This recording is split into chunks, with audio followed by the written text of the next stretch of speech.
ಕರ್ತನಲ್ಲಿ ಪ್ರೀತಿಯುಳ್ಳ ದೇವಜನರೇ, ನಮ್ಮ ರಕ್ಷಕನಾದ ಯೇಸುಕ್ರಿಸ್ತನ ಮಧುರವಾದ ನಾಮದಲ್ಲಿ ವನಿತಾ ಸಮಯ ಎಂಬ ಕಾರ್ಯಕ್ರಮಕ್ಕೆ ಮತ್ತೊಮ್ಮೆ ನಿಮ್ಮೆಲ್ಲರನ್ನು ಪ್ರೀತಿಯಿಂದ ಆಹ್ವಾನಿಸುತ್ತೇನೆ.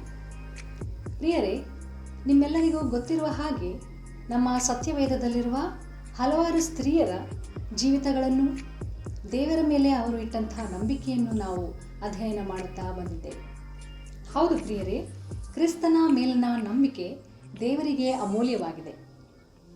ನಂಬಿಕೆ ಇಲ್ಲದೆ ದೇವರನ್ನು ಮೆಚ್ಚಿಸುವುದು ಅಸಾಧ್ಯವಾಗಿದೆ. ಪ್ರಿಯರೇ, ನಮ್ಮ ಜೀವಿತದಲ್ಲಿ ನಾವು ಅನೇಕ ಹೋರಾಟಗಳಲ್ಲಿ ಇರುತ್ತೇವೆ.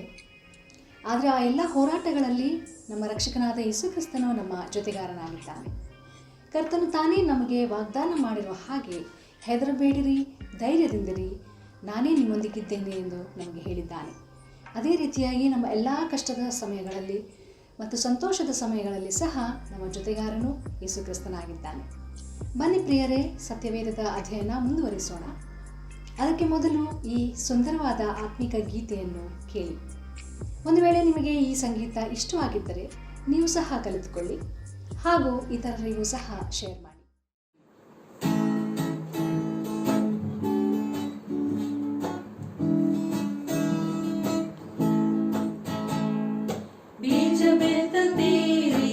ಎಲ್ಲ ಕಾಲದಲ್ಲೂ ದೇವವಾಕ್ಯವೆಂಬ ಬೀಜ ಬಿತ್ತಿರಿ. ಸುಗ್ಗಿ ಕಾಲದಲ್ಲಿ ಸಿವುಡಲು ತಾನೆ ಇದೆ ಸುಸಮಯ ದೇವ ಮಕ್ಕಳೇ. ಸಿವುಡಲು ತಾನೆ ಸುಗ್ಗಿ ಕಾಲದೋಳ್ ಅಭಿಯಾನದಲ್ಲಿ ತನ್ನಿರಿಗಳೇ.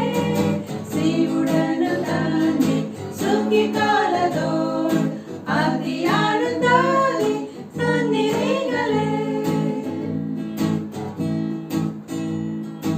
ಒಳ್ಳೆ ಬೀಜ ಬೇತು ಈಗ ಸುಸಮಯ, ರಾತ್ರಿ ಬರುತ್ತದೆ ಬಿತ್ತಲಾಡಿದೆ.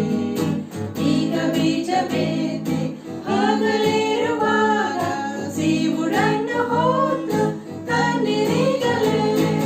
ಸಿವುಡನ್ನು ತಾನೆ ಸುಗ್ಗಿ ಕಾಲದೋಳ್ ಅಭಿಯಾನದಲ್ಲಿ ತನ್ನಿರಿಗಳೇ.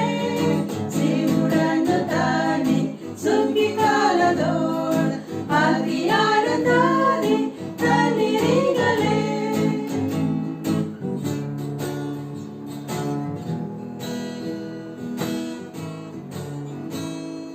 ಜನ ಸಾಯುತ್ತದೆ ಬೀಜ ಬಿತ್ತಿರೀಗ, ಕಾಲ ದಾಟುತ್ತದೆ ಬೀಜ ಬಿತ್ತಿರಿ. ಸಂಜೆಯಲ್ಲಿ ಬಿತ್ತಿ ಹಿಂತೆಗೆಯು ಬೇಡ, ಆತ್ಮವೆಂಬ ಸಿವುಡು ಹೊತ್ತು ತನ್ನಿರಿ. ಸಿವುಡನ್ನು ತಾನೆ ಸುಗ್ಗಿ ಕಾಲದೋಳ್ ಅಭಿಯಾನದಲ್ಲಿ ತನ್ನಿರಿಗಳೇ. ಸಿವುಡನ್ನು ತಾನೆ ಸುಗ್ಗಿ ಕಾಲದೋಳ್ ಅಭಿಯಾನದಲ್ಲಿ ತನ್ನಿರಿಗಳೇ.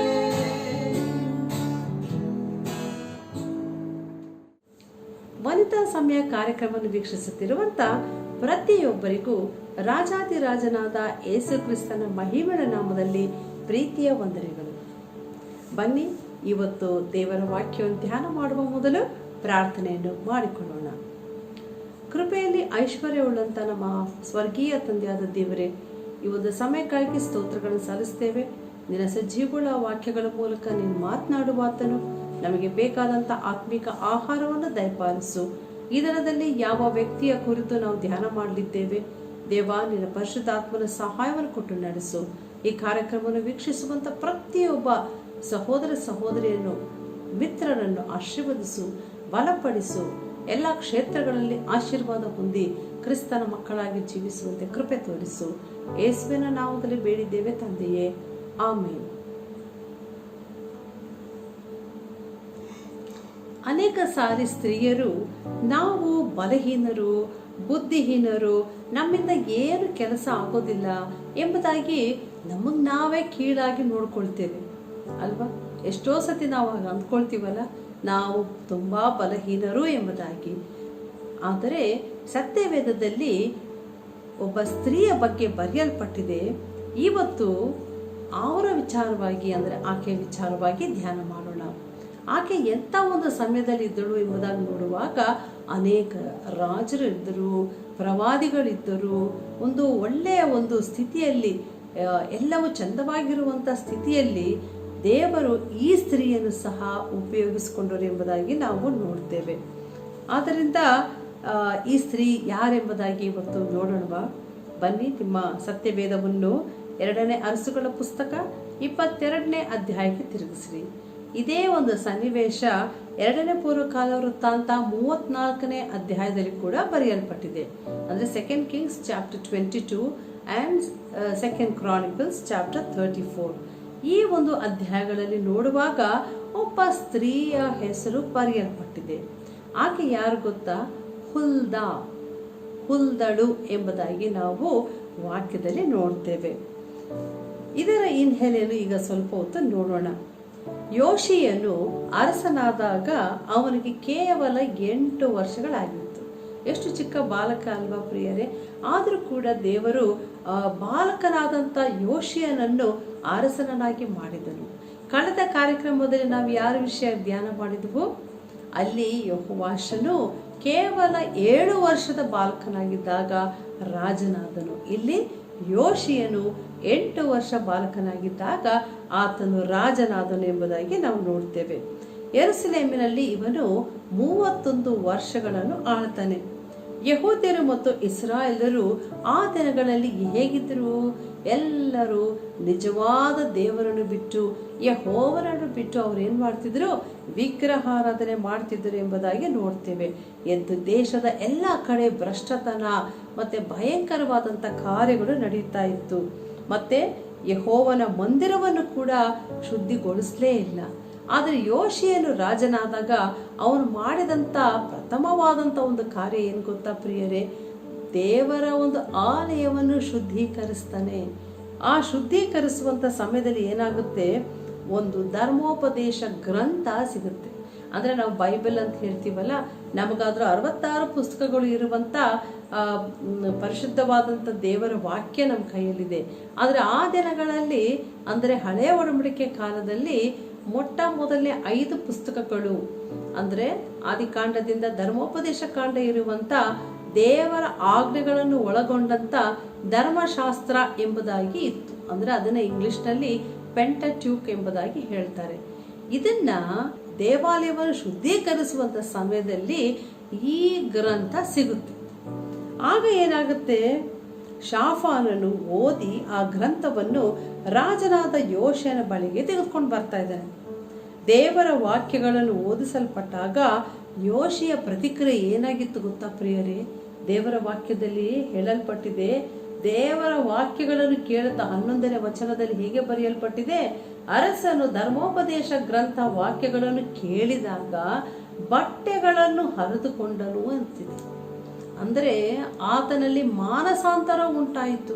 ಅಯ್ಯೋ ದೇವರೇ, ನಿನ್ನ ನಿಜವಾದ ದೇವರನ್ನು ಬಿಟ್ಟು ಇಂತಹ ನಾವು ಮೂರ್ತಿ ಪೂಜೆಗಳನ್ನೆಲ್ಲ ಮಾಡ್ತಾ ಇದ್ದೇವಲ್ಲಪ್ಪ. ಓ ದೇವರೇ, ನಿನ್ನ ತೀವ್ರವಾದಂಥ ದಂಡನೆ, ನ್ಯಾಯ ತೀರ್ವಿಕೆ ನಮ್ಮ ಮೇಲೆ ಬರುತ್ತದಲ್ಲ ಎಂಬುದಾಗಿ ಆತನು ದುಃಖಪಟ್ಟು ತಾನು ಪಶ್ಚಾತ್ತಾಪವನ್ನು ತೋರಿಸುವ ರೀತಿಯಲ್ಲಿ ಅರಸನು, ಅಂದರೆ ಯೋಷಿಯನು, ತನ್ನ ಬಟ್ಟೆಗಳನ್ನು ಹರಕೊಳ್ತಾನೆ ಎಂಬುದಾಗಿ ವಾಕ್ಯದಲ್ಲಿ ತಿಳಿಸಲ್ಪಟ್ಟಿದೆ. ನೋಡ್ರಿ, ದೇವರ ಉಗ್ರ ಕೋಪಕ್ಕೆ ಅವರು ಗುರಿ ಆಗ್ತಾ ಇದ್ದಾರೆ. ಆಗ ಯಾಜಕನಾದ ಹಿಲ್ಕೀಯನು, ಅಹಿಕಾಮ್, ಅಕ್ಬೋರ್, ಶಾಫಾನ್, ಅಸಾಯ ಎಂಬುವರು ಹುಲ್ದಾ ಎಂಬ ಪ್ರವಾದಿನಿಯ ಬಳಿಗೆ ಹೋಗಿ ಆಕೆಯ ಹತ್ತಿರ ವಿಚಾರಿಸಿದರು ಎಂಬುದಾಗಿ ವಾಕ್ಯದಲ್ಲಿ ಬರೆಸಲ್ಪಟ್ಟಿದೆ. ನೋಡಿದ್ರೆ ಎಷ್ಟು ಗಂಡಸರ ಹೆಸರುಗಳೆಲ್ಲ ಓದಿದೆ ಅಲ್ವಾ? ರಾಜನ ಯಾರಾಗಿದ್ದನು? ಆ ಸಮಯದಲ್ಲಿ ಯೋಷಿಯನು ಅರಸನಾಗಿದ್ದನು. ಆತನ ತಂದೆ ತಾಯಿ, ಅವರು ಇವರು ಎಲ್ಲರ ಹೆಸರುಗಳು ಬರೆಯಲ್ಪಟ್ಟಿದೆ. ಆ ಸಮಯದಲ್ಲಿ ಒಬ್ಬ ಸ್ತ್ರೀ, ಯಾರದು? ಆಕೆ ಪ್ರವಾದಿನಿ ಆಗಿದ್ದಂತ ಹುಲ್ದಳು ಎಂಬುದಾಗಿ ಈ ಒಂದು 15ನೇ ವಚನದಲ್ಲಿ, 14-15ನೇ ವಚನದಲ್ಲಿ ನಾವು ಓದ್ತಾ ಇದ್ದೇವೆ. ಈ ಹುಲ್ದ ಎಂಬುದಾಗಿ ಆಕೆ ಹೆಸರಿನ ಅರ್ಥ ಬಹಳ ವಿಭಿನ್ನವಾಗಿದೆ. ಒಂದಲ್ಲ ಎರಡಲ್ಲ 2-3 ಅರ್ಥಗಳುಂಟು. ಒಂದು ಮಚ್ಚೆ, ಅಂದರೆ ಮೋಲ್ ಎಂಬುದಾಗಿ ನೋಡ್ತೇವೆ. ಇನ್ನೊಂದು ಟು ಕಂಟಿನ್ಯೂ, ಅಂದರೆ ಮುಂದುವರಿಸುವಂಥದ್ದು ಎಂಬುದಾಗಿ ಆಕೆ ಹೆಸರಿನ ಅರ್ಥ. ಮತ್ತೆ ಇನ್ನೂ ಒಂದು ಅರ್ಥ ವೀಸನ್, ಚಾಣಾಕ್ಷ ಬುದ್ಧಿ ಎಂಬುದಾಗಿ, ಹೀಗೆ 2-3 ಅರ್ಥಗಳು ಈ ಹುಲ್ದ ಎಂಬ ಹೆಸರಿಗೆ ಅರ್ಥ ಉಂಟು ಪ್ರಿಯರೇ. ಈಗ ಮೊಟ್ಟ ಮೊದಲನೇದಾಗಿ ಆಕೆ ಜೀವಿತವನ್ನು ನಾವು ಗಮನಿಸೋಣ. ಮೊದಲನೇದಾಗಿ ಹುಲ್ದಾಳು ಯಾರಾಗಿದ್ದಳು ಎಂಬುದಾಗಿ ನೋಡುವಾಗ ದೇವರ ವಾಕ್ಯ ತಿಳಿಸ್ತದೆ, ಆಕೆ ಒಬ್ಬ ಪ್ರವಾದಿನಿ ಎಂಬುದಾಗಿ. ಪ್ರವಾದಿನಿ ಎಂಬುದಾಗಿ ಹೇಳುವಾಗ ಆಕೆಯ ಕೆಲಸ ಏನು? ದೇವರು ಎಲ್ಲ ಜನರೊಂದಿಗೆ ಆ ದಿನಗಳಲ್ಲಿ ಮಾತನಾಡ್ತಿರಲಿಲ್ಲ ಪ್ರಿಯರೇ. ಆಯಾ ಸಮಯಗಳಲ್ಲಿ, ಆಯಾ ರಾಜರ ಕಾಲಗಳಲ್ಲಿ ದೇವರು ಪ್ರವಾದಿಯರನ್ನು ಆರಿಸ್ಕೊಳ್ತಾ ಇದ್ರು. ಮುಖ್ಯವಾಗಿ ಗಂಡಸರೇ ಇರುವಂತ ಒಂದು ಸಮಾಜ, ಅಂದ್ರೆ ಗಂಡಸರಿಗೆ ದೇವರು ವಾಕ್ಯಗಳನ್ನು ಕೊಡ್ತಾ ಇದ್ರು. ಅನೇಕ ಪ್ರವಾದಿಗಳು, ಅಂದ್ರೆ ಯೆಶಾಯ ಇರ್ಬೋದು, ಯೆರೆಮೀಯ ಇರ್ಬೋದು, ಮೀಕ, ಓಬದ್ಯ, ಹೀಗೆ ಹಲವಾರು ಪ್ರವಾದಿಗಳಿದ್ದರು. ಆದರೆ ಸ್ತ್ರೀಯರಲ್ಲಿ ನೋಡುವಾಗ ಹಳೆ ಒಡಂಬಡಿಕೆಯಲ್ಲಿ 2 ಹೆಸರು ಬರೆಯಲ್ಪಟ್ಟಿದೆ. ಒಂದು ಹುಲ್ದಳು, 3 ಜನ, ಮಿರಿಯಾಮಳು ಮತ್ತೆ ದೆಬೋರಳು, ಇವರೆಲ್ಲರೂ ಪ್ರವಾದಿನಿಯಾಗಿದ್ದರು ಎಂಬುದಾಗಿ ದೇವರ ವಾಕ್ಯ ತಿಳಿಯಪಡಿಸ್ತದೆ. ನೋಡಿದ್ರ, ಪ್ರಧಾನ ಪುರುಷ ಒಂದು ಸಮಾಜದಲ್ಲಿ ಸ್ತ್ರೀಯ ಪಾತ್ರ ಕೂಡ ಇದೆ ಎಂಬುದಾಗಿ ನಿದರ್ಶನಕ್ಕಾಗಿ ಹುಲ್ದಳನ್ನು ದೇವರು ಪ್ರವಾದಿನಿಯಾಗಿ ಆರಿಸಿಕೊಳ್ತಾರೆ. ಅದರಿಂದ ಆಕೆ ಪ್ರವಾದಿನಿಯಾಗಿರ್ತಾಳೆ ಎಂಬುದಾಗಿ ನಾವು ನೋಡ್ತೇವೆ. ಸಾಮಾನ್ಯವಾಗಿ ನಾವು ವಾಸಿಸುವಂತ ಸಮುದಾಯ ಇರ್ಬೋದು, ಸಮಾಜದಲ್ಲಿ ಪಾಪ, ಭ್ರಷ್ಟಾಚಾರ ತುಪ್ಪಿ ಅದರಂತೆ ಕೂಡ ಜನರು ಅವ್ರ ಹಾಗೆ ಜೀವಿಸ್ತಿದ್ದಾರೆ, ನಾವು ಅದೇ ರೀತಿ ಜೀವಿಸೋಣ ಎಂಬುದಾಗಿ ಅಂದ್ಕೊಳ್ತಾರೆ. ಆದರೆ ದೇವರಿಗಾಗಿ ನಾವು ಜೀವಿಸ್ತೇನೆ ಅಥವಾ ನಾನು ಜೀವಿಸ್ತೇನೆ, ಏನೇ ಆದ್ರೂ ಪರವಾಗಿಲ್ಲ ಎಂಬುದಾಗಿ ಧೈರ್ಯವಾಗಿ ನಿರ್ಧಾರ ಮಾಡುವಂಥವರು, ಪರಿಶುದ್ಧತಾ ಜೀವಿತವನ್ನು ಕಾಪಾಡಿಕೊಳ್ಳಲು ತೀರ್ಮಾನ ಮಾಡುವಂಥವರು ಬಹಳ ಕಡಿಮೆ ಮಂದಿ ಅಲ್ವಾ ಪ್ರಿಯರೇ? ಅದಕ್ಕೆ ಯೋಬನ ಪುಸ್ತಕ 22ನೇ ಅಧ್ಯಾಯ 21ನೇ ವಚನದಲ್ಲಿ ದೇವರ ಚಿತ್ತಕ್ಕೆ ಒಡಂಬಟ್ಟು ಸಮಾಧಾನ ಹೊಂದು, ಇದರಿಂದ ನಿನಗೆ ಶುಭವಾಗುವುದು ಎಂದು ಬರ್ತದೆ. ದೇವರ ಚಿತ್ತಕ್ಕೆ ಒಡಂಬಟ್ಟು ಸಮಾಧಾನವನ್ನು ಹೊಂದು, ಇದರಿಂದ ಏನಾಗುತ್ತಂತೆ? ಶುಭ ಉಂಟಾಗುತ್ತದೆ ಎಂಬುದಾಗಿ ಬರೆಯಲ್ಪಟ್ಟಿದೆ. ಹುಲ್ದಳು ಸಮಯವನ್ನು ವ್ಯರ್ಥ ಮಾಡ್ತಾ ಇರಲಿಲ್ಲ, ಆದರೆ ದೇವರ ಸೇವಾ ಕಾರ್ಯಗಳಲ್ಲಿ ತೊಡಗಿಸಿಕೊಳ್ತಾ ಇದ್ಲು. ಅದರಿಂದ ಆಕೆ ಪರಿಶುದ್ಧವಾದಂಥ ಜೀವಿತವನ್ನು ಜೀವಿಸ್ತಾ ಇದ್ಲು. ಇತರರ ಹಾಗೆ ಆಕೆ ಜೀವಿಸ್ಲಿಲ್ಲ. ನೋಡ್ರಿ, ಅಂತ ಒಂದು ಸಮಾಜದಲ್ಲಿ ಎಲ್ಲರೂ ಇಷ್ಟಾನುಸಾರವಾಗಿ ಜೀವಿಸ್ತಾ ಇದ್ರು. ಮತ್ತೆ ಅನೇಕ ಮೂಕ ವಿಗ್ರಹಗಳನ್ನು ಆರಾಧನೆ ಮಾಡ್ತಿದ್ರು. ಆದರೆ ಈಕೆಯಾದರೂ ತನ್ನನ್ನು ಸಂಪೂರ್ಣವಾಗಿ ದೇವರಿಗೆ ಒಪ್ಪಿಸಿಕೊಟ್ಟು ಸಜೀವವುಳ್ಳಂತ ದೇವರನ್ನು ಆರಾಧನೆ ಮಾಡುವಂತ ವ್ಯಕ್ತಿಯಾಗಿದ್ದಳು. ದೇವರನ್ನೇ ನಾನು ಸ್ತುತಿಸ್ತೇನೆ, ದೇವರಿಗಾಗಿ ನಾನು ಜೀವಿಸ್ತೇನೆ, ಆತನ ಪರಿಶುದ್ಧವಾದಂತ ಸೇವೆ ಮಾಡ್ತೇನೆ ಎಂಬುದಾಗಿ ಈ ಹುಲ್ದಳು ತೀರ್ಮಾನಿಸಿಕೊಂಡಳು. ಪ್ರಿಯರೇ, ದೇವರ ಕಣ್ಣುಗಳು ಹುಲ್ದಳ ಮೇಲೆ ಬಿತ್ತು. ಆದ್ದರಿಂದ ಆಕೆಯನ್ನು ಪ್ರವಾದನೆಯಾಗಿ ದೇವರು ಆಕೆಯನ್ನು ಉಪಯೋಗಿಸಿಕೊಂಡರು. ಅದರಿಂದ ದೇವರು ನಿಮಗೆ ಯಾವ ಯಾವ ತಲಾಂತಗಳನ್ನು ಕೊಟ್ಟಿದ್ದಾರೆ ಯೋಚನೆ ಮಾಡಿದ್ದೀರಾ? ನಾವು ಸ್ತ್ರೀಯರು ನಮಗೇನು ಹೊರಗಳಿಲ್ಲಪ್ಪ, ಏನೋ ಹೋಗ್ಬೇಕು ಬರಬೇಕು ಇದ್ದೀವಿ, ಸಂಸಾರ ಮಕ್ಕಳು ಅಷ್ಟೇ ಪ್ರಪಂಚ ಅಲ್ಲ. ಕರ್ತನ ಸೇವೆಯನ್ನು ಕೂಡ ನೀವು ಮಾಡಬೇಕು ಪ್ರಿಯರೇ. ಅದರಿಂದ ದೇವರ ವಾಕ್ಯದಲ್ಲಿ ನೋಡುವಾಗ ರೋಮಾಪುರದವರಿಗೆ ಬರೆದ ಪತ್ರಿಕೆ ಇರ್ಬೋದು, ಅಥವಾ ಕೊರಿಂಥ ಪತ್ರಿಕೆ ಇರ್ಬೋದು, ಎಫೆಸ ಪತ್ರಿಕೆಯಲ್ಲಿ ನಾವು ಓದುವಾಗ ಅಲ್ಲಿ ವರಗಳನ್ನು ಕುರಿತು ಯಾವ ಯಾವ ತಲಾಂತಗಳು ದೇವರು ಕೊಡ್ತಾರೆ ಎಂಬುದಾಗಿ ವರಗಳನ್ನು ಕೊಡ್ತಾರೆ ಅಂತ ಆ 3 ಪುಸ್ತಕಗಳಲ್ಲಿ ಪ್ರತ್ಯೇಕವಾಗಿ ನಾವು ಓದ್ತೇವೆ. ನೀವು ಕೂಡ ಅದರಲ್ಲಿ ಓದಿ ಗಮನಿಸ್ರಿ. ನೀವು ಕೂಡ ಒಂದು ಲಿಸ್ಟ್ ಮಾಡಿ ನಿಮಗೆ ಯಾವ ತಲಾಂತನು ದೇವರು ಕೊಟ್ಟಿದ್ದಾನೆ, ಯಾವ ವರ ಕೊಟ್ಟಿದ್ದಾನೆ ಎಂಬುದಾಗಿ ನೀವು ಕೂಡ ಕಂಡುಹಿಡ್ಕೊಳ್ಬೇಕೆಂಬುದಾಗಿ ನಾವು ಹಾರೈಸ್ತೇವೆ. ಒಂದು ವೇಳೆ ನಿಮಗೆ ಅದು ಕಷ್ಟವಾದರೆ ಅದು ಹೇಗಪ್ಪ ಕಂಡುಕೊಳ್ಳೋದು ಎಂಬುದಾಗಿ ಹೇಳೋದಾದರೆ ನಮಗೆ ಮೆಸೇಜ್ ಮಾಡ್ರಿ ಅಥವಾ ಫೋನ್ ಮಾಡ್ರಿ. ನಾವು ಖಂಡಿತವಾಗಿಯೂ ನಿಮಗಾಗಿ ಪ್ರಾರ್ಥಿಸ್ತೇವೆ ಮತ್ತು ವಾಕ್ಯದ ಒಂದು ಉಪದೇಶವನ್ನು ಮಾಡಲಿಕ್ಕೆ ನಿಮಗೆ ಸಹಾಯ ಮಾಡ್ತೇವೆ. ಅದರಿಂದ ಇದು ಮೊಟ್ಟ ಮೊದಲನೇ ಒಂದು ವಿಚಾರ. ಎರಡನೇದಾಗಿ ನೋಡುವಾಗ ಹುಲ್ದಳ ಕುಟುಂಬ, ಹುಲ್ದಾಸ್ ಫ್ಯಾಮಿಲಿ ಬಗ್ಗೆ ನಾವು ಏನು ಗೊತ್ತಾಗುತ್ತೆ? ಆಕೆ ತಂದೆ ತಾಯಿ ಹೆಸರು ತಿಳಿಸಲ್ಪಟ್ಟಿಲ್ಲ. ಸತ್ಯವೇದದಲ್ಲಿ ಹುಲ್ದಳು ಯಾರ ಮಗಳು ಎಂಬುದಾಗಿ ಗೊತ್ತಿಲ್ಲ, ಆದರೆ ಗಂಡನ ಹೆಸರು ಬರೆಯಲ್ಪಟ್ಟಿದೆ. ಶಲ್ಲೂಮನು ಈಕೆಯ ಗಂಡ. ಈತನ ಉದ್ಯೋಗ ಏನಾಗಿತ್ತು ಗೊತ್ತಾ ಪ್ರಿಯರೇ? ಅವನು ರಾಜ ವಸ್ತ್ರಗಾರರ ಅಧಿಪತಿಯಾಗಿದ್ದನೆಂಬುದಾಗಿ ದೇವರ ವಾಕ್ಯ ತಿಳಿಯಪಡಿಸ್ತದೆ. ಅವರು ವಾಸವಾಗಿದ್ದ ವಿಳಾಸ ಕೂಡ ತಿಳಿಸಲ್ಪಟ್ಟಿದೆ. ನೋಡ್ರಿ, 2ನೇ ಅರಸುಗಳ ಪುಸ್ತಕ 22ನೇ ಅಧ್ಯಾಯ 14ನೇ ವಚನದಲ್ಲಿ ಹೀಗೆ ಬರೆಯಲ್ಪಟ್ಟಿದೆ: ಶಲ್ಲೂಮನು ಈಕೆಯ ಗಂಡನು, ಈಕೆಯು ಯೆರೂಸಲೇಮಿನ 2ನೆಯ ಕೇರಿಯಲ್ಲಿ ವಾಸವಾಗಿದ್ದಳು. ನೋಡಿದ್ರ, ಅಡ್ರೆಸ್ ಕೂಡ ದೇವರ ವಾಕ್ಯದಲ್ಲಿ ಬರೆಯಲ್ಪಟ್ಟಿದೆ. ಅದರಿಂದ ಸ್ಪಷ್ಟವಾಗಿ ಈಕೆಯ ಜೀವಿತ ಮತ್ತು ಈಕೆಯ ಗಂಡ ಶಲ್ಲೂಮನು ಯಾರಾಗಿದ್ದನು ಎಂಬುದಾಗಿ, ಅವನು ಮಾಡ್ತಿದ್ದಂಥ ಉದ್ಯೋಗ ಏನು, ಅವರಿದ್ದಂಥ ಒಂದು ಸ್ಥಳ ಯಾವುದು ಎಂಬುದಾಗಿ ದೇವರ ವಾಕ್ಯದಲ್ಲಿ ಲಿಖಿತವಾಗಿದೆ. ರಾಜನಿಗೆ ವಸ್ತ್ರಗಳನ್ನು ತಯಾರು ಮಾಡುತ್ತಿದ್ದ ಒಬ್ಬ ಒಳ್ಳೆ ಅಧಿಕಾರಿ ಶಲ್ಲೂಮನು. ಆತನ ಕೆಲಸನೇ ಅದು. ರಾಜನಿಗೆ ರಾಜ ವಸ್ತ್ರಗಳನ್ನು ತಂದು ಕೊಡುವಂಥದ್ದು, ಸಿದ್ಧತೆ ಮಾಡಿ ಕೊಡುವಂಥದ್ದು ಬಹಳ ದೊಡ್ಡ ಕೆಲಸ ಅಲ್ಲ. ಅದರಿಂದ ಒಳ್ಳೆ ಒಬ್ಬ ನೌಕರಿಯಾಗಿದ್ದ, ಕೆಲಸ ಮಾಡ್ತಿದ್ದನು, ಅರಮನೆಗೆ ಬಹಳ ಸಮೀಪವಾಗಿದ್ದನು, ರಾಜನಿಗೆ ಬಹಳ ಸಮೀಪವಾಗಿದ್ದನು, ಬಹಳಷ್ಟು ಐಶ್ವರ್ಯವಂತನೂ ಆಗಿರಬಹುದು. ಆದರೆ ಇಷ್ಟೆಲ್ಲ ಅವರು ಶ್ರೀಮಂತರಾಗಿದ್ರೂ ಸಹ ಸತ್ಯ ದೇವರನ್ನು ಪ್ರೀತಿಸುವ ಕುಟುಂಬ ಇವ್ರದ್ದಾಗಿತ್ತು. ಐಶ್ವರ್ಯ ಇತ್ತು, ರಾಜನ ಜೊತೆಲಿರುವಂಥ ಒಂದು ಯೋಗ ಇತ್ತು. ಇಷ್ಟೆಲ್ಲ ಅವರು ಬಹಳ ಒಂದು ಹೈ ಪೊಸಿಷನ್ ಅಲ್ಲಿ ಇದ್ರೂ ಕೂಡ ನಿಜವಾದ ದೇವರನ್ನು ಪ್ರೀತಿ ಮಾಡುವಂತ ಗಂಡ ಹೆಂಡತಿ ಒಂದು ಕುಟುಂಬವಾಗಿತ್ತು ಪ್ರಿಯರೇ. ಆದರೆ ಈ ದಿನಗಳಲ್ಲಿ ಸಹೋದರ ನಾವೇನಂತ ಹೇಳ್ತೀವಿ, ಇಂದು ನಮ್ಮ ಕುಟುಂಬಗಳು ಹೇಗಿದೆ ಅಂದರೆ, ಅಯ್ಯೋ ಅವ್ರ ಕುಟುಂಬನ ಅವ್ರು ಕೇಳಲೇಬೇಡ್ರಿ, ಯಾವಾಗ ನೋಡ್ರು ಜಗಳ ಎಂಬುದಾಗಿ ಹೇಳ್ತಾರೆ. ನಿಮ್ಗೆ ಈ ಕುಟುಂಬ ಗೊತ್ತಾ ಅಂತ ಹೇಳಿದ್ರೆ, ಅಯ್ಯೋ ಅವ್ರು ಭಯಂಕರವಾದಂಥ ವಂಚಕರು, ಎಲ್ಲರಿಗೂ ಮೋಸ ಮಾಡ್ತಾರೆ ಎಂಬುದಾಗಿ ಮಾತನಾಡ್ಕೊಳ್ತಾರೆ. ಆದರೆ ದೇವರ ಒಂದು ಭಯಭಕ್ತಿಯಲ್ಲಿ ಇದ್ದಾರೆ ಎಂಬುದು ಸಾಕ್ಷಿಯ ಜೀವಿತ ಇವತ್ತು ನಿಮ್ಮ ಕುಟುಂಬದಲ್ಲಿ ಇದೆಯಾ? ನಿಮ್ಮ ಕುಟುಂಬದ ಬಗ್ಗೆ ಸಾಕ್ಷಿ ಏನು ಹೇಳ್ತಿದ್ದಾರೆ? ನಿಮ್ಮ ನೆರೆಹೊರೆಯವರು, ನಿಮ್ಮ ನೆಂಟರಿಷ್ಟರು, ಇವರು ಬಹಳ ಕೆಟ್ಟವರು ಅಂತ ಹೇಳ್ತಾರ, ಒಳ್ಳೆಯವರಂತ ಹೇಳ್ತಾರ, ಕ್ರಿಸ್ತನ ಮಕ್ಕಳು ಎಂಬುದಾಗಿ ಹೇಳ್ತಾ ಇದ್ದಾರ, ದೇವರ ಮಕ್ಕಳು ಎಂಬುದಾಗಿ ಹೇಳ್ತಾ ಇದ್ದಾರ? ಇದು ನಾವು ಪರೀಕ್ಷೆ ಮಾಡ್ಕೋಬೇಕಲ್ವಾ ಪ್ರಿಯರೇ? ಆದ್ದರಿಂದ ಈ ಲೋಕವನ್ನು ಬಹಳಷ್ಟು ಜನ ಪ್ರೀತಿ ಮಾಡ್ತಾರೆ. ಮತ್ತೊಂದು ಕುಟುಂಬ ಒಬ್ಬರನ್ನೊಬ್ಬರು ಪ್ರೀತಿಸದೆ ದ್ವೇಷ, ಸ್ವಾರ್ಥ, ಕೋಪ, ವಾಗ್ವಾದ, ಸಮಾಧಾನ ಇಲ್ಲದೆ ಜೀವಿಸ್ತಾ ಇದ್ದಾರೆ ಎಂಬುದಾಗಿ ನಾವು ನೋಡ್ತೇವೆ. ಆದರೆ ಅಂತ ಸಾಕ್ಷಿಯ ಜೀವಿತ ನಾವು ಯಾವ ರೀತಿಯಲ್ಲಿ ಜೀವಿಸಬೇಕು ಎಂಬುದಾಗಿ ಈ ಒಂದು ಅಧ್ಯಾಯವನ್ನು ಓದುವಾಗ ನಾವು ಹುಲ್ದಳ ಒಂದು ಮೂಲಕ ನಾವು ಕಲ್ತ್ಕೋಬಹುದು. ನಮ್ಮ ಕುಟುಂಬದ ಬಗ್ಗೆ ಸಾಕ್ಷಿ ಏನು? ಹುಲ್ದಳು ಪ್ರವಾದಿನಿಯಾಗಿದ್ದಳು ಎಂಬುದಾಗಿ ನೋಡ್ತೇವೆ.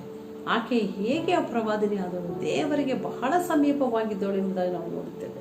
ಅದರಿಂದ 3ನೇ ಒಂದು ವಿಚಾರ ನೋಡುವಾಗ, ಹುಲ್ದಳು ಧೈರ್ಯವಾಗಿ ದೇವರ ಸಂದೇಶವನ್ನು ನುಡಿದಳು.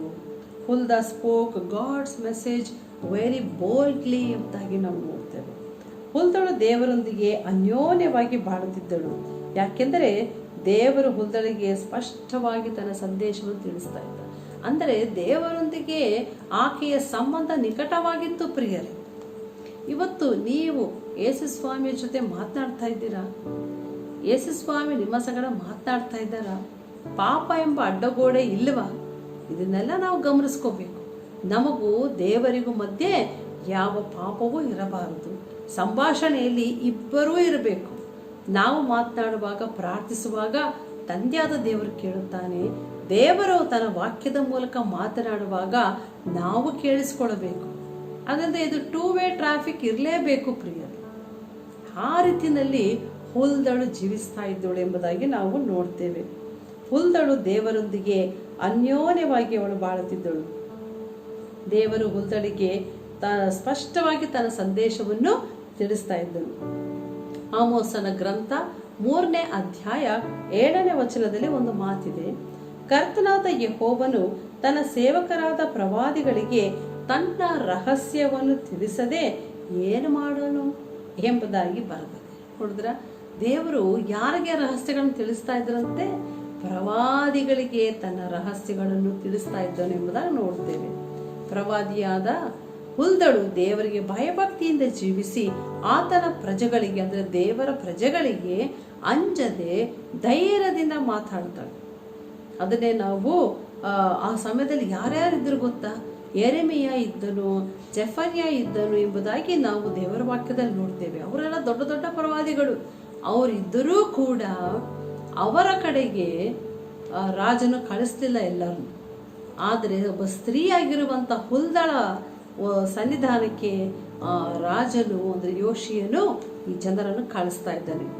ಅದರಿಂದ ನಾವೇನು ಕಲ್ತ್ಕೊಳ್ತೀವಿ ಅಂದರೆ, ರಾಜನಾದ ಯೋಷಿಯನು ತನ್ನ ಹಿರಿಯರನ್ನು ಹುಲ್ದಳ ಹತ್ತಿರ ಕಳಿಸಿದನು. ಕಾರಣ, ಹುಲ್ದಳು ಇತರ ಜನರಂತೆ ವಿಗ್ರಹಾರಾಧನೆ ಮಾಡದೆ ಸತ್ಯ ದೇವರನ್ನು ಆರಾಧಿಸುತ್ತಾ ಇದ್ದಳು, ದೇವರನ್ನೇ ಹಿಂಬಾಲಿಸಿದಳು, ದೇವರಿಗೆ ನಂಬಿಗಸ್ತಳಾಗಿ ಜೀವಿಸ್ತಾ ಇದ್ದಳು. ಜ್ಞಾನೋಕ್ತಿ 3ನೇ ಅಧ್ಯಾಯ 32ನೇ ವಚನದಲ್ಲಿ ನಾವು ನೋಡ್ತೇವೆ, ಯಥಾರ್ಥರಿಗೆ ಆತನ ಸ್ನೇಹ ದೊರೆಯುವುದು ಎಂಬುದಾಗಿ ಬರೆಯಲ್ಪಟ್ಟಿದೆ. ದೇವರ ಸ್ನೇಹ ನಿಮಗೆ ಬೇಕಾ ಪ್ರಿಯರೇ? ಯಥಾರ್ಥವಾಗಿ ಯೇಸುವಿನ ಬಳಿಗೆ ಬನ್ನಿರಿ. ಪಾಪಗಳನ್ನು ಒಪ್ಪಿ ಅರಿಕೆ ಮಾಡಿಕೊಳ್ಳುವಾಗ, ಯೇಸುವೆ ನನ್ನ ಪಾಪಗಳನ್ನು ತೊಳೆದು ಶುದ್ಧೀಕರಿಸು, ನನ್ನ ಹೃದಯದಲ್ಲಿ ಬಾ ಎಂಬುದಾಗಿ ನೀವು ಆಹ್ವಾನ ಮಾಡುವುದಾದರೆ, ಯಥಾರ್ಥವಾಗಿ ಮಾಡುವುದಾದರೆ ದೇವರ ಸ್ನೇಹ ನಿಮಗೂ ಸಿಗುತ್ತದೆ ಪ್ರಿಯರೇ. ನೋಡಿದ್ರ, ಇಲ್ಲಿ ಪ್ರವಾದನೆ ಆಗಿರುವಂಥ ಹುಲ್ದಳಿಗೆ ದೇವರ ಸ್ನೇಹ ಸಿಕ್ಕಿತು ಪ್ರಿಯರೇ. ಆದ್ದರಿಂದ ದೇವರೊಂದಿಗೆ ನಿಕಟವಾದಂಥ ಒಂದು ಸಂಬಂಧವನ್ನು ಆಕೆ ಇಟ್ಟುಕೊಂಡಿದ್ದಳು. 4ನೇ ವಿಚಾರ ನೋಡುವಾಗ, ಕೊಡಲ್ಪಟ್ಟಂಥ ವರಗಳಿಗೆ ತಕ್ಕ ಹಾಗೆ ನಡೆಯಬೇಕು. We need to live according to the gifts and talents given to us. ಯಾಕೆ ಈ ಮಾತು ನಾನು ಹೇಳ್ತಿದ್ದೇನೆ ಗೊತ್ತಾ? ಯೋಷಿಯನು 8 ವರ್ಷದ ಬಾಲಕ, ಅವನು ಅರಸನಾಗಿದ್ದನು. ಅವನು ರಾಜನಾಗಿದ್ದರೂ ಕೂಡ ದೇವರು ಅವನಿಗೆ ಯಾವುದು ಸ್ಪಷ್ಟವಾಗಿ ತಿಳಿಯಪಡಿಸಲಿಲ್ಲ. ಅಂದರೆ ಪ್ರವಾದನೆಯ ಒಂದು ವರ ರಾಜನಿಗೆ ಕೊಡಲ್ಪಡಲಿಲ್ಲ. ರಾಜನಿಗೆ ಏನು ಕೊಡಲ್ಪಟ್ಟಿತ್ತು? ದೇಶವನ್ನು ಸರಿಯಾದ ರೀತಿಯಲ್ಲಿ ಆಳುವ ಒಂದು ವಿಚಾರದಲ್ಲಿ ದೇವರು ಅವನಿಗೆ ಅವಕಾಶವನ್ನು ಮಾಡಿಕೊಟ್ಟಿದ್ದನು. ಆದರೆ ಇಲ್ಲಿ ನೋಡುವಾಗ ಪ್ರವಾದಿನಿಯಾದ ಹುಲ್ದಳ ಸಹಾಯದಿಂದ ಅರಸನಿಗೆ ಎಲ್ಲವೂ ಮುಂದೆ ನಡೆಯುವಂಥ ವಿಚಾರ ಗೊತ್ತಾಗ್ತದೆ. ಅದರಿಂದ ಪ್ರಿಯರೇ, ದೇವರ ವಾಕ್ಯದಲ್ಲಿ ನಾವು ನೋಡುವಾಗ ಒಬ್ಬೊಬ್ಬರಿಗೆ ಒಂದೊಂದು ತಲಾಂತುಗಳನ್ನು ಆತನು ಕೊಟ್ಟಿರ್ತಾನೆ. ಅದರಂತೆ ನಾವು ನಡಿಬೇಕು. ಯೋಷಿಯನಿಗೆ ಆ ತಲಾಂತ ಕೊಡಲಿಲ್ಲ. ಪ್ರವಾದಿನಿಯಾದಂಥ ಹುಲ್ದಳಿಗೆ ಪ್ರವಾದಿಸುವಂಥ ವರ ದೇವರು ಆಕೆಗೆ ಕೊಟ್ಟಿದ್ದರು ಎಂಬುದಾಗಿ ನಾವು ನೋಡ್ತೇವೆ. ಆದ್ದರಿಂದ ಇಲ್ಲಿ ಕೆಲವು ವಚನಗಳು ಇದೆ, ನಿಮಗಾಗಿ ನಾನು ಓದ್ತೇನೆ. ಏನಂತ ಹೇಳ್ತಾ ಇದ್ದಾರೆ ನೋಡ್ರಿ. 2ನೇ ಅರಸುಗಳ ಪುಸ್ತಕ 22ನೇ ಅಧ್ಯಾಯ 15ನೇ ವಚನದಿಂದ, ಹುಲ್ದಳು ಅವರಿಗೆ, ನಿಮ್ಮನ್ನು ಕಳಿಸಿದವನಿಗೆ ಇಸ್ರಾಯೇಲ್ ದೇವರಾದ ಯೆಹೋವನ ಮಾತುಗಳನ್ನು ತಿಳಿಸಿರಿ. ಆತನು ಈ ದೇಶದ ಮೇಲೆಯೋ ಜನರ ಮೇಲೆಯೋ ಯೆಹೂದದ ಅರಸನು ಓದಿಸಿದ ಗ್ರಂಥದಲ್ಲಿ ಬರೆದಿರುವ ಎಲ್ಲಾ ಶಿಕ್ಷೆಯನ್ನು ಬರಮಾಡುವೆನು. ಅವರು ನನ್ನನ್ನು ಬಿಟ್ಟು ಅನ್ಯ ದೇವತೆಗಳಿಗೆ ಧೂಪ ಸುಟ್ಟು ತಮ್ಮ ದುಷ್ಕೃತ್ಯಗಳಿಂದ ನನ್ನನ್ನು ರೇಗಿಸಿದ್ದರಿಂದ ನನ್ನ ಕೋಪಾಗ್ನಿಯು ಈ ದೇಶದ ಮೇಲೆ ಉರಿಯ ಹತ್ತಿ ಆರಿ ಹೋಗುವುದೇ ಇಲ್ಲ ಅನ್ನುತ್ತಾನೆ. ತಾನು ಕೇಳಿದ ವಾಕ್ಯಗಳ ವಿಷಯವಾಗಿ ಯೆಹೋವನ ಬಳಿಯಲ್ಲಿ ವಿಚಾರಿಸುವುದಕ್ಕೆ ನಿಮ್ಮನ್ನು ಕಳುಹಿಸಿದ ಯೆಹೂದದ ಅರಸನಿಗೆ ನೀವು ತಿಳಿಸಬೇಕಾದ ಇಸ್ರಾಯೇಲ್ ದೇವರಾದ ಯೆಹೋವನ ಮಾತೇನೆಂದರೆ, ನಾನು ಈ ದೇಶವನ್ನು ನಿವಾಸಿಗಳನ್ನು ಶಾಪ ವಿಸ್ಮಯಗಳಿಗೆ ಗುರಿ ಮಾಡುವನೆಂಬುದನ್ನು ನೀನು ಕೇಳಿದಾಗ ದುಃಖಪಟ್ಟು ನನ್ನ ಮುಂದೆ ತಗ್ಗಿಸಿಕೊಂಡದರಿಂದಲೂ ಬಟ್ಟೆಗಳನ್ನು ಹರಿದುಕೊಂಡು ಕಣ್ಣೀರು ಸುರಿಸಿದರಿಂದಲೂ ನಿನ್ನನ್ನು ಲಕ್ಷಿಸಿದೆನು. ನೋಡಿದ್ರ, ಇದನ್ನೆಲ್ಲ ಈ ಪ್ರವಾದನೆಯಾದಂಥ ಹುಲ್ದಳು ಧೈರ್ಯವಾಗಿ ರಾಜನಿಗೆ ಈ ಸಂದೇಶವನ್ನು ತಲುಪಿಸ್ತಾ ಇದ್ದಾಳೆ. ಅದರಿಂದ ಈ ದೇಶಕ್ಕೆ ಬರಮಾಡುವ ಶಿಕ್ಷೆಗಳಲ್ಲಿ ನೀನು ಒಂದನ್ನು ನೋಡದೆ ಸಮಾಧಾನದಿಂದ ಮೃತಿ ಹೊಂದಿ ಸಮಾಧಿ ಸೇರುವಂತೆ ಅನುಗ್ರಹಿಸುವನು ಎಂಬುದಾಗಿ ಹೇಳ್ತಾ ಇದ್ದಾರೆ. ಇದನ್ನೆಲ್ಲ ವಾರ್ತೆಯನ್ನು ತೆಗೆದುಕೊಂಡು ಹೋಗಿ ರಾಜನಿಗೆ ಈ 4 ಜನರು ಹೇಳ್ತಿದ್ದಾರೆ. ಅದರಿಂದ ಈ ಎಲ್ಲ ವಿಷಯಗಳನ್ನು ಹುಲ್ದಳ ಜೀವಿತದಲ್ಲಿ ಇವತ್ತು ನೋಡ್ತಾ ಇದ್ದೇವೆ. ನೋಡಿದ್ರ, ಕಡೆಗೆ ನಾವು ನೋಡುವಾಗ ದೇವರಿಗೆ ಮಹಿಮೆಯನ್ನು ತರುವಂಥ ರೀತಿಯಲ್ಲಿ ಹುಲ್ದಳು ಜೀವಿಸಿದಳು ಎಂಬುದಾಗಿ ನೋಡ್ತೇವೆ. ಅನೇಕರಿಗೆ ಆಶೀರ್ವಾದಕರವಾಗಿ ಹುಲ್ದಳು ಜೀವಿಸಿದಳು ಎಂಬುದಾಗಿ ನಾವು ನೋಡ್ತಾ ಇದ್ದೇವೆ. ಮತ್ತೊಂದು ಆವರ್ತಿ ಮುಖ್ಯಾಂಶ ನೆನಪು ಮಾಡ್ಕೊಳ್ಳೋಣವಾ? ಮೊಟ್ಟ ಮೊದಲನೇದಾಗಿ ಹುಲ್ದಳು ಏನಾಗಿದ್ದಳು? ಪ್ರವಾದಿನಿ ಆಗಿದ್ದಳು. ಹುಲ್ದ ವಾಸ್ ಅ ಪ್ರಾಫಿಟಸ್. ಎರಡನೇದಾಗಿ ಹುಲ್ದಾಳ ಕುಟುಂಬದ ವಿಚಾರ ನಾವು ನೋಡಿದ್ವಿ, ಅಂದರೆ ಹುಲ್ದಾಸ್ ಫ್ಯಾಮಿಲಿ ಬ್ಯಾಕ್ಗ್ರೌಂಡ್. ಮೂರನೇದಾಗಿ ಹುಲ್ದಳು ಧೈರ್ಯವಾಗಿ ದೇವರ ಸಂದೇಶವನ್ನು ನುಡಿದಳು. Huldah spoke God's message boldly ಎಂಬುದಾಗಿ ನಾವು ನೋಡ್ತೇವೆ. ನಾಲ್ಕನೇದಾಗಿ ಕೊಡಲ್ಪಟ್ಟಂಥ ವರಗಳಿಗೆ ತಕ್ಕ ರೀತಿಯಲ್ಲಿ ನಡೆಯಬೇಕು.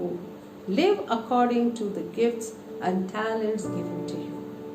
ಇಷ್ಟೆಲ್ಲ ಪಾಠಗಳನ್ನು ನಾವು ಹುಲ್ದಳ ಜೀವಿತದಲ್ಲಿ ಕಲ್ತ್ಕೊಳ್ತಾ ಇದ್ದೀವಿ ಪ್ರಿಯರೇ. ಇವತ್ತು ನೀವು ಕೂಡ ಆತ್ಮಿಕ ಜೀವಿತದಲ್ಲಿ ಹೇಗಿದ್ದೀರಿ? ನಿಮಗೆ ಕೊಡಲ್ಪಟ್ಟಂಥ ವರ ನಿಮಗೆ ಗೊತ್ತಾಗಿದೆಯಾ? ದೇವರ ವಾಕ್ಯದಲ್ಲಿ ಸ್ಪಷ್ಟವಾಗಿ ತಿಳಿಸಲ್ಪಟ್ಟಿದೆ, ಪ್ರತಿಯೊಬ್ಬ ದೇವರ ಮಗುವಿಗೆ ಒಂದು ವರವಾದರೂ ಕೊಡಲ್ಪಡ್ತದೆ. ಅದನ್ನೆಲ್ಲ ನಾವು ಉಪಯೋಗಿಸಿ ಕ್ರಿಸ್ತನ ರಾಜ್ಯದ ವಿಸ್ತರಣೆಗಾಗಿ ಅದನ್ನು ಉಪಯೋಗಿಸಬೇಕು ಪ್ರಿಯರೇ. ಆದ್ದರಿಂದ ಅದೇ ರೀತಿಯಲ್ಲಿ ನಿಮ್ಮೆಲ್ಲರಿಗೂ ಸಹ ಪರಿಶುದ್ಧಾತ್ಮನು ಸಹಾಯ ಮಾಡಲಿ ಎಂದು ಪ್ರಾರ್ಥಿಸುತ್ತಾ ಈ ಒಂದು ಸಂದೇಶವನ್ನು ಮುಗಿಸ್ತಾ ಇದ್ದೇನೆ. Praise the lord.